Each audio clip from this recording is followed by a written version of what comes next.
The Lord is keeping us in our series and our walk in faith, amen. And so He just keep opening things up to us, amen, just to show how much we have in faith. I'm talking about just a mustard seed, but that mustard seed grows and flourishes, amen. And so that's what our faith is supposed to do. It's small and they placed in us, but it just flourishes. And so today we want to talk about faith that blesses, amen. Faith that blesses. So our meditation moment scripture is going to be in Hebrews chapter 11. And today we're going to be looking at verses 20 and 21. And we'll be reading the Amplified Bible version of it today. Amen. And it says this, that by faith Isaac blessed Jacob and Esau, believing what God revealed to him, even regarding things to come. And by faith Jacob, as he was dying, blessed each of the sons of Joseph, and bowed in worship, leaning on the top of his staff. Amen. Amen. So just to show you, when you have faith, there's benefits that we get from it. And the benefits are all in the blessings and the favor of God. Amen. And so we're going to talk about what we want to call profound points of faith that blesses. Things that are unique and things that make you go wow when you think about God and how wonderful He is. Amen. And so, profound point number one is this. Faith that blesses is a forward faith. Amen. And it's just one of our God opened this up to us. That simply means that it foresees when and what the physical eyes do not see. They say faith is the substance thing hoped for, evidence of things not seen. Just because our eyes can't perceive it doesn't mean God's not going to do it. And that's the thing. Just because we can't see it right now doesn't mean it's not there. It's like saying, well, if somebody says why it doesn't exist, but we know it's there because there are people there. But when they show it to us, we understand that it's there. So there are things that God has planned for us that the physical man, the logical man can't understand, can't see. But the spiritual eyes can see it. It also means this. It means that it foreknows when and what the physical mind does not know. We don't know everything, but God knows everything. And so when we can't understand it, like Mr. Lou used to say, we'll understand it better by and by. But God opens things up so that we can know and understand who He is and what His purpose is for us and what our purpose is. And that's why He always talks about my people perish because of a lack of knowledge. And that doesn't mean worldly knowledge and those type of things. It's knowledge of Him, knowledge of His Word. When we know who He is, then that proves that we have faith in Him. And that's what we get from having faith in Him. It also means it's a faith that forecasts when and what the physical consciousness does not comprehend. Just because we can't figure it out, just because it doesn't make sense to us, doesn't mean God can't do it. A lot of times people say, well, how could God part the Red Sea? And the children of Israel go on dry ground, and then the soldiers come right back behind them in his mud. That don't make sense. How can dry ground all of a sudden come muddy? Well, it don't take long, especially here in Louisiana. One good rain can turn that dry ground into muddy ground. But God has a way of doing so many things. Like I said, just because one person can do it doesn't mean everybody can do it. God has given all of us gifts. And so we can't step out of that gift that God has given us. When we try to, we can't understand when they did it, it worked. And when we tried it, it didn't. And it makes me think about Della Reefer telling the story about Mahalia Jackson. I just think about it all the time. He talks about she was a young girl when Mahalia Jackson took on the role of singing. And in her mind, she was going to be free from her mama and be able to do whatever she wanted to do. Her main thing was she was going to be able to sing and meet all the young boys out there and they just going to chase her. And she said some of them she might not catch her. But Mahalia told her mama, don't worry, I'm going to take care of them. Ain't nothing going to happen. And so she said she couldn't stand Mahalia because Mahalia wouldn't let her do anything. She kept a watch on her all the time. And she said, well, she would always notice.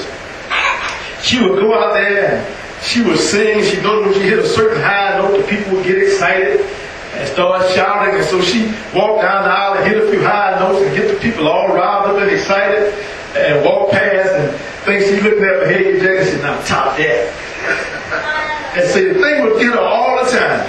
Say Mahalia would just be sitting where she is. She wouldn't even get up and move. And Mahalia just started moaning. wouldn't say a word, just, and all of a sudden people just, I went out there and worked myself to death. Sweat did everything, and all she get up there and just moan, and people just falling out shouting, what is she doing? What does she do? And know that I don't know. And so she didn't want to ask her. So she said, she saw me here. She said, well, where is she going? She would always see her just disappear. And said one time she followed her and she noticed she went to this place into a corner and just turned her face to the wall. Just like Hezekiah. And she saw her put her face to the wall. And she got close enough to it. She raised her head and said, Lord, I'm your vessel. Use me. Speak through me. Think through me. That you may get the glory. That's all she was saying. And so she said, so that's it. But it's the whole thing of having faith and knowledge and knowing the power of God, allowing the power of God to use you as the person and the vessel that you are, and not try to do it on your own. Amen.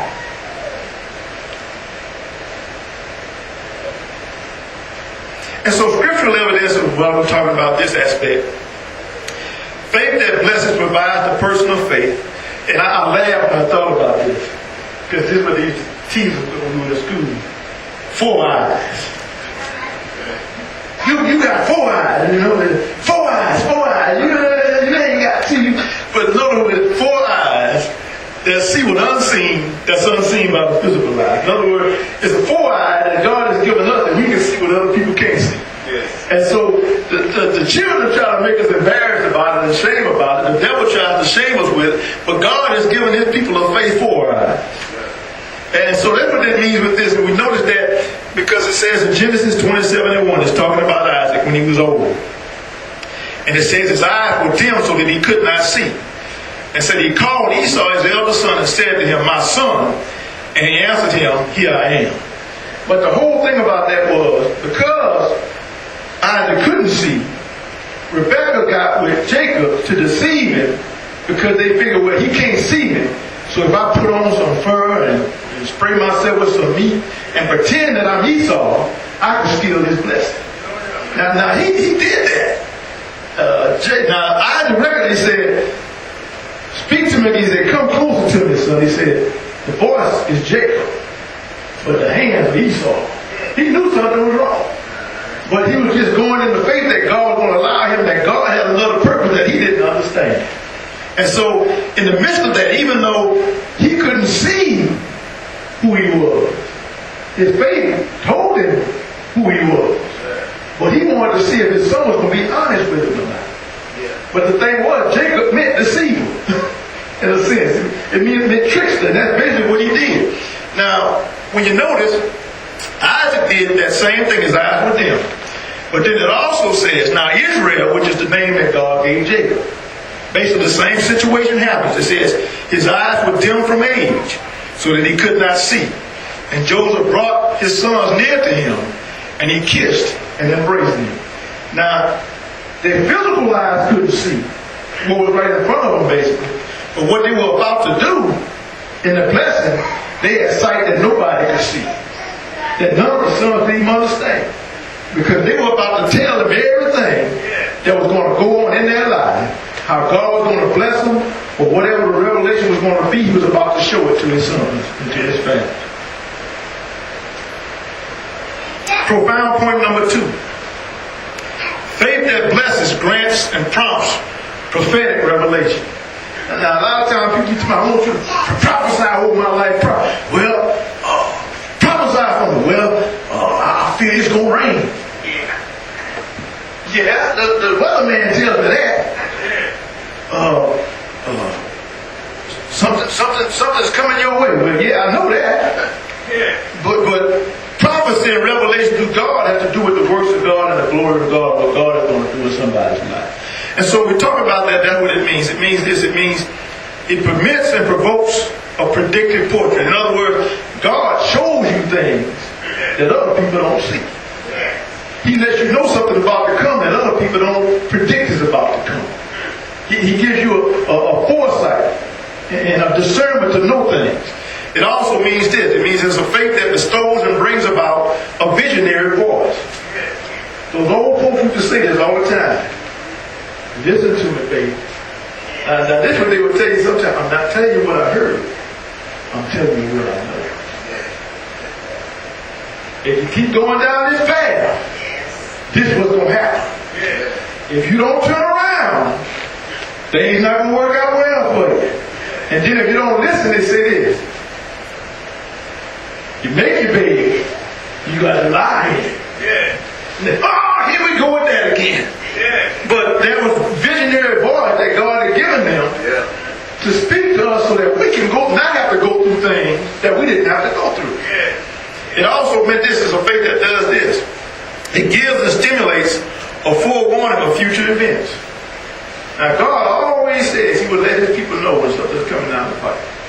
And he said he would use his prophets to reveal what he was about to do. As a matter of fact, he said when you are his children, you are his people, he says, I'm about to do a new thing. And say, before I do it, I'll let you know I'm getting ready to do it. And so it's not a strange thing, it's not an unexpected thing, because I let you know beforehand what I'm getting ready to do. I give you indication of what I'm getting ready to do.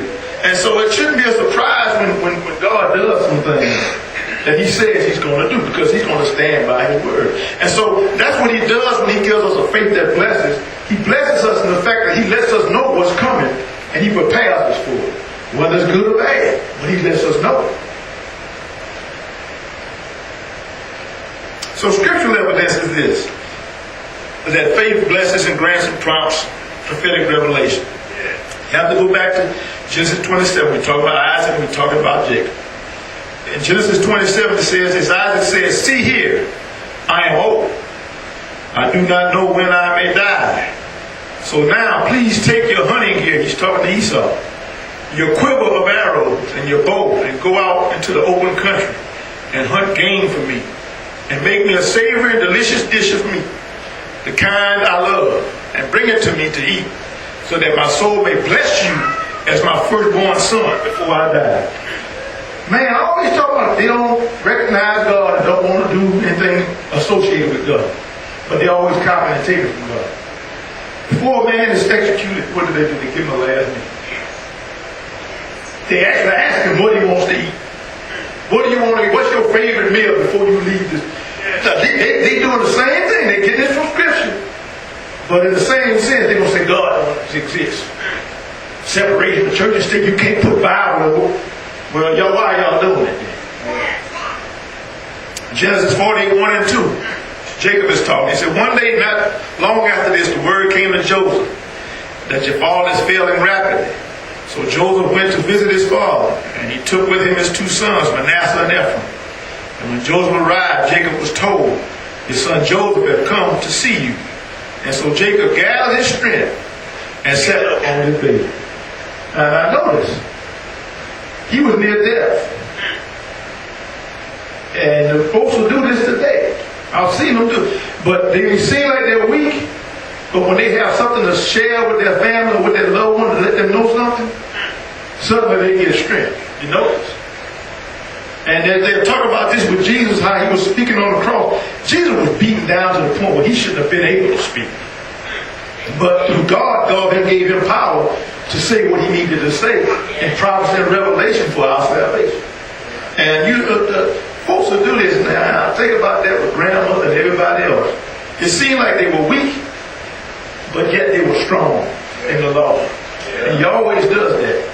And they always say, well, they say their body might be weak, and you hear people say it, but their voice is so strong. That's because God does that. And so when we look at Hebrews 11 and 21, it talks about that. It says, prompted by faith, Jacob, when he was dying, blessed each of Joseph's sons and bowed in prayer over the top of his staff. In other words, y'all, he had a cane. He had something to hold him up. And he wasn't ashamed of it, because God gave it to him for a purpose. It represented something. And I don't know this because I wasn't around. I'm just going by what was told me about Lee Young, and not realizing that. Now Deacon is here. He can testify to it. But it was said when he was getting ready to leave here, he blessed all his children. Now, that was told to me. He blessed each one of his children just like this.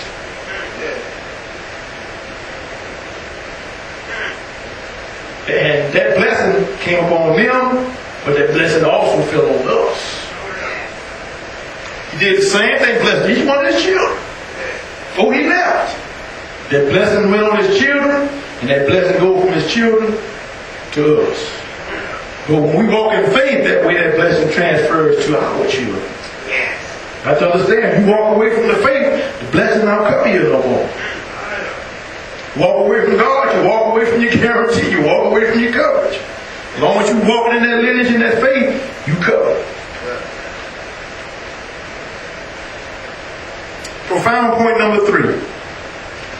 And I just amazed how God just opened this up. That blessings and revelations associated with a faith that blesses present details of future expectation and experience. When you walk in faith, God will show you what has been prepared for you. He'll reveal it to you. Not only for you, he'll reveal what's been planned for you, your children, and your descendants, and everybody after you. Notice how he just opens it. Now, other people say, I'm trying to go and find myself. And they go all over the world and say, I'm looking for myself. Yet God said, when you walk in faith, and you have a faith that blesses you, he'll tell you what your purpose. He'll show you where he's getting ready to lead you. He'll open up for you what you need to know and understand. And so, when we talk about him presenting details, that means this. These blessings and revelation display particulars about upcoming likelihoods and happenings. People try to predict what's going on. Even businesses and governments have plans that they try to, master plans that they try to use to depict and to plan out what they're going to do. But then they have to keep changing it because they don't know exactly how things are going to go. It also means this blessing and revelation that gives specifics about yet to come promises and events. We haven't seen it yet, but God lets us know it's about to happen. Now, just because we haven't seen it, and it doesn't happen when we think it's going to happen, doesn't mean it's not going to happen. Because God is going to bring it to pass. It also means this. They offer information on about impending prospects and occurrences. What do they try to do in the world? They try to predict what's going on. They try to predict markets. Dow Jones and everything else. They try to predict what's going on. And they think they know, but then what happens? They have a drop that they can't predict. Or they have a rise that they can't predict. Or something occurs that they can't predict. That's the way that happens. And so scriptural evidence of that is this. When we talk about Isaac's blessings, revelations regarding Jacob in Genesis 27, this is what we discover. Here's Jacob's expectation and experience. This is what his father revealed. This is what God revealed to that blessing and that faith. First thing he reveals, and this is God, he does it every time. God provides provision. He always puts what we need there before we need it. It's just whether we want access it or not. And so notice what the scripture says. He said this to his son. He said, now may God give you of the dew of heaven to water your land, and of the fatness, the fertility of the earth, and an abundance of grain and new wine. When you look at what happened to Jacob, even though he was a trickster, he went to live with Laban, and Laban was a trickster. Exactly what he said was going to happen. Jacob was, his sheep, everything was fertile. Everything was productive. So much so, Laban didn't want to let him go. Laban tricked him into staying with him for 21 years. Because he noticed that Jacob was blessed. And that God was with him. But that's what his father said to his son. I bless you that God may give you the dew of heaven for your land and make you fertile in everything. He gave him provision in everything he was going to do. Second thing he told him, he asked him for. And he predicted for him. He said, was position. Notice how people say, well, how you got what you got? I tried to lie, steal, manipulate, still can't get there. You didn't do nothing, they just put you there. Notice what he says to his son. May people serve you, and nations bow down to you.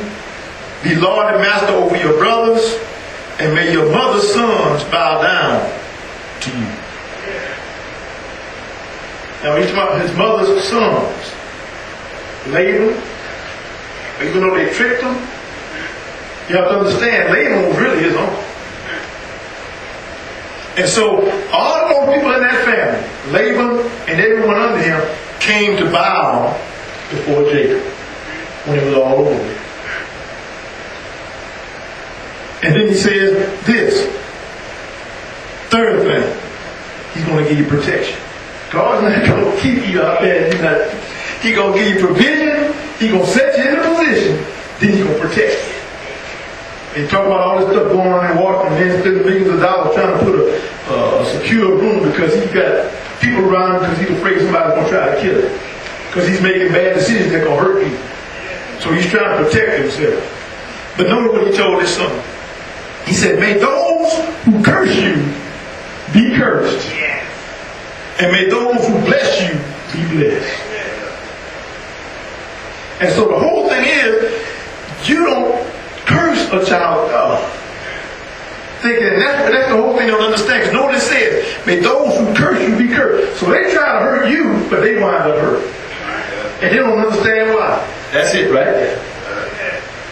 Every time I try to do something, it's like every time I try to do something hard, something happened to me. I don't understand. It just gets to the point, everything I need to do is just leave them alone. But then God will send somebody to them. Just thing for you to do, they leave them alone. But then you notice, it said, but when somebody blesses the person of faith, they receive back. And that's the thing Laban and Potiphar and all those people noticed with Joseph. But the more they would allow him to do things, the more things they got. When he was blessed, they were blessed. And that's the way that thing works. When they're connected to somebody who has faith in God, they benefit from being with that person.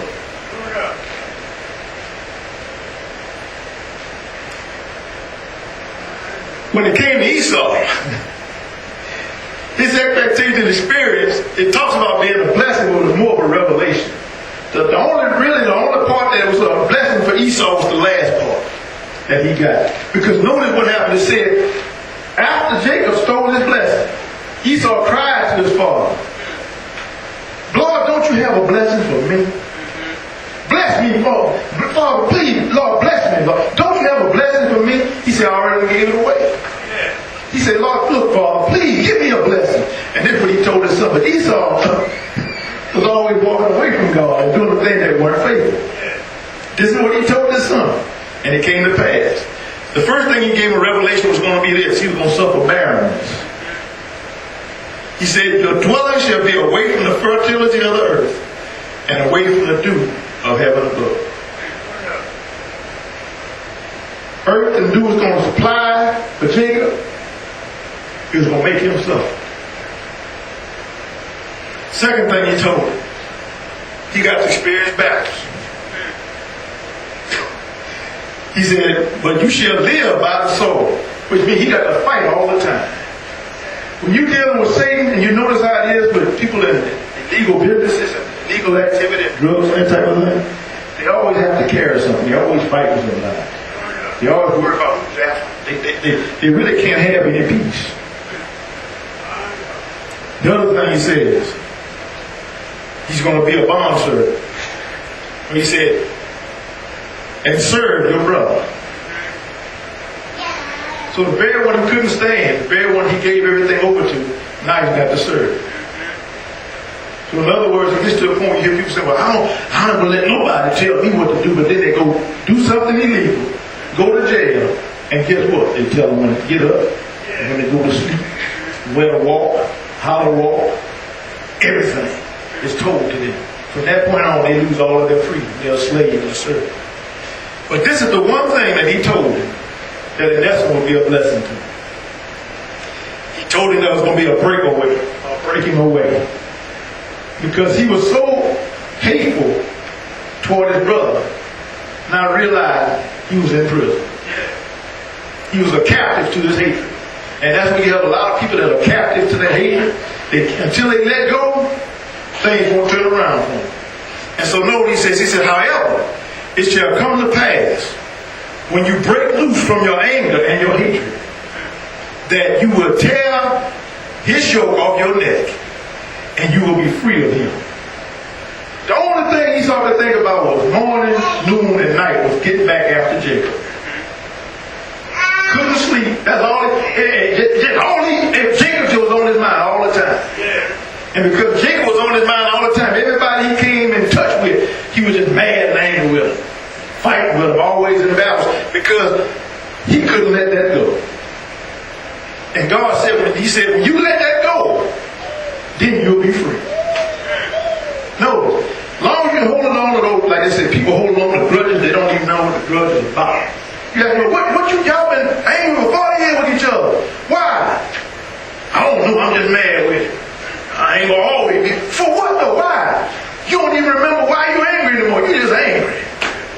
What do you do? I don't know. I don't know, but I ain't gonna never forgive it. You gonna forgive something you don't even know you not forgiven. What are you angry for? Well, who can tell me? Well, they all dead now. What you holding on to it for? You're gonna be dead too. It's gonna take you straight to hell. And then we look at the part where Jacob's blessing and revelation are given to Joseph and his sons in Genesis 48. And so these are the expectations of Joseph's sons and Joseph. And these are several. The first thing, the blessing and revelation God said he's going to grant to those who have that faith is adoption. Whether you are Jewish, Gentile, black, white, male, female, God received those who had a faith in him.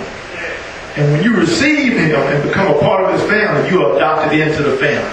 And you grafted into the family. So it doesn't matter whether you black, white, red, yellow, green. When you are his child, you are in his family. And God considers you to be one of these. This is what he told. This is what he said.